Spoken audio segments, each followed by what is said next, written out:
இன்னைக்கு நாம உங்ககிட்ட இருந்து கிடைச்ச தகவல்களை வச்சு ஒரு முக்கியமான விஷயத்த கொஞ்சம் ஆழமா பார்க்க போறோம். இந்த பிரம்மோஸ் ஏவுகணை மேல திடீர்னு உலக அளவுல ஒரு பெரிய ஆர்வம் வந்திருக்கு. குறிப்பா ஆபரேஷன் சிந்தூர் அப்படின்னு ஒரு நிகழ்வு சொல்றாங்க. அதுக்கப்புறம் தான் இது ரொம்ப ஜாஸ்தியா இருக்கு. அந்த ஆபரேஷன் சிந்தூர்னு சொல்ற அந்த ராணுவ நடவடிக்கை நிஜமான போர் சூழல்ல நம்ம இந்திய ஆயுதங்களோட திறனை, குறிப்பா பிரம்மோஸோட திறனை நல்லாவே காட்டிடுச்சு. ஓஹோ.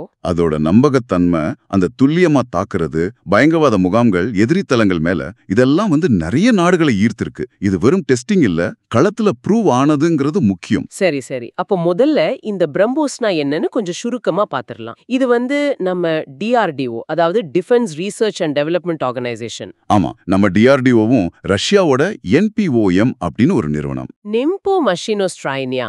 ஆமா, அவங்களும் சேர்ந்து செஞ்ச ஒரு சூப்பர்சானிக் க்ரூஸ் ஏவுகணை. பேர் கூட நல்லா இருக்குல்ல, பிரம்மபுத்திரா, மாஸ்கோ நதி பேர்ல. ஆமா, ரெண்டு நாட்டோட நதிகளை இணைச்சு வச்சிருக்காங்க. இதோட பெரிய பிளஸ்ஸே அதோட வேகம் தான். அதாவது சவுண்டை விட 3 மடங்கு வேகம், மேக் 3 அப்படின்னு சொல்லுவாங்க. மேக் 3.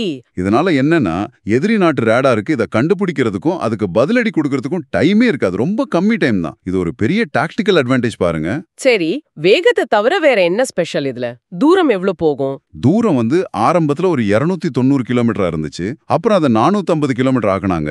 இப்போ லேட்டஸ்டா 800 கிலோமீட்டர் வரைக்கும் போற மாதிரி கூட ரெடி பண்ணிட்டாங்க. 800 கிலோமீட்டர்? ஆமா, இது ஃபயர் அண்ட் ஃபார்கெட் ரகம். அதாவது ஒரு தடவை இலக்க லாக் பண்ணிட்டா போதும், அது பாட்டுக்கு போய் தாக்கிடும். ஓ, அப்ப நாம தொடர்ந்து கைட் பண்ண தேவையில்லை. அதோட துல்லியமும் அபாரம். கிட்டத்தட்ட 1 மீட்டர், ஆமா 1 மீட்டர் சுற்றளவுக்குள்ளேயே போய் தாக்குன்னு சொல்றாங்க. ரொம்ப அக்யூரேட். அப்போ அது மட்டும் இல்ல, எங்க இருந்து வேணாலும் லான்ச் பண்ணலாம். அதாவது தரையிலிருந்து, வண்டிகள் மூலமா, கடல்ல, கப்பல்கள், நீர்மூழ்கி கப்பல்கள், ஏன் போர் விமானங்கள்ல இருந்து கூட. அப்படியா? சுகோய் மாதிரி விமானங்கள்ல இருந்தா?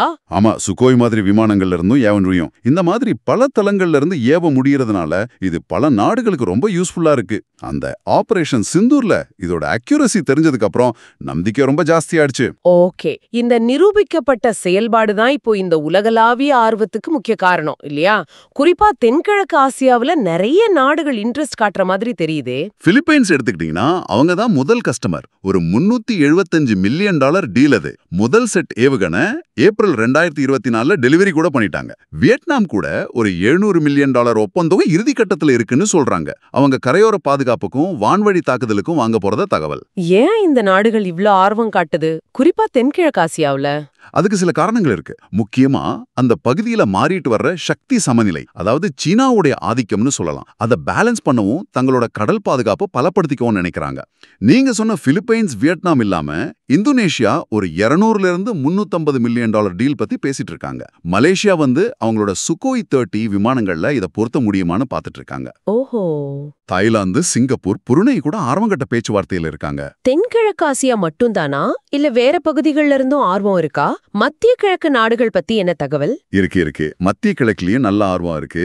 எகிப்து சூயஸ் கால்வாய் பாதுகாப்புக்காக வாங்கலாமான்னு யோசிக்கிறாங்க. சவுதி அரேபியா செங்கடல் பகுதிக்காக. ஓ, அவங்களும் பேச்சுவார்த்தையில இருக்காங்களா? ஆமா, பேச்சுவார்த்தை நடக்குது. அப்புறம் யுஏஇ, கத்தார், ஓமன் இவங்களும் ஆரம்ப கட்டத்துல இன்ட்ரெஸ்ட் காட்டியிருக்காங்க. இங்க சில நாடுகள் அவங்களோட ரீஜனல் போட்டி நாடுகளை சமாளிக்கவும், சில நாடுகள் எப்பவும் மேற்கு நாடுகளையே ஆயுதத்துக்கு நம்பி இருக்கிறத குறைக்கவும் இதை பாக்குறாங்க. அது ஒரு முக்கிய காரணம். அதுபோக லாத்தின் அமெரிக்காவுல பிரேசில், சிலி, அர்ஜென்டினா, அப்புறம் தென்னாப்பிரிக்கா, யூரோப்ல பல்கேரியா கூட ஆர்வம் காட்டியிருக்காங்க. இவ்ளோ நாடுகள் கேட்கும்போது இதை சமாளிக்க இந்தியாவுக்கு உற்பத்தி திறன் இருக்கா?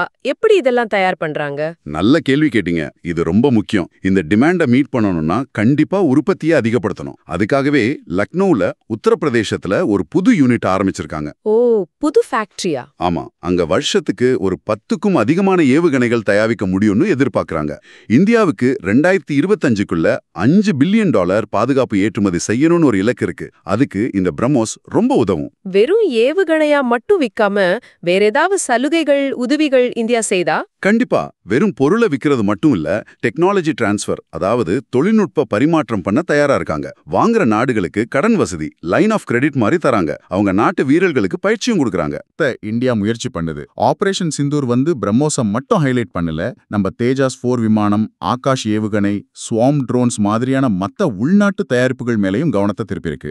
ஆக மொத்தம் களத்துல நிரூபிக்கப்பட்ட இந்த பிரம்மோஸ் ஏவுகணை உலக ஆயுத சந்தையில இந்தியாவுக்கு ஒரு தனி இடத்தை, ஒரு வலுவான இடத்தை உருவாக்கி தருதுன்னு நல்லா தெரியுது. இது நம்ம பாதுகாப்பு துறைக்கு ஒரு பெரிய விஷயம். இது வெறும் ஆயுத வியாபாரங்கிறத தாண்டி சில முக்கியமான கேள்விகளையும் எழுப்புது பாருங்க. இந்த உலகளாவிய தேவை அதிகரிக்க அதிகரிக்க உலகளாவிய அரசியல் அரங்குல அந்த வல்லரசு போட்டியில இந்தியாவோட இடம் எப்படி மாறும்? மற்ற நாடுகள் மாடு இல்லாம பெரிய அரசியல் கண்டிஷன்ஸ் போடாம ஆயுதங்களை சப்ளை பண்ற ஒரு நம்பகமான நாடா இந்தியா தன்னை நிலைநிறுத்திக்க முடியுமா? இதோட நீண்ட கால விளைவுகள் என்னவா இருக்கும்? இது நீங்க தொடர்ந்து யோசிக்க வேண்டிய ஒரு விஷயம்.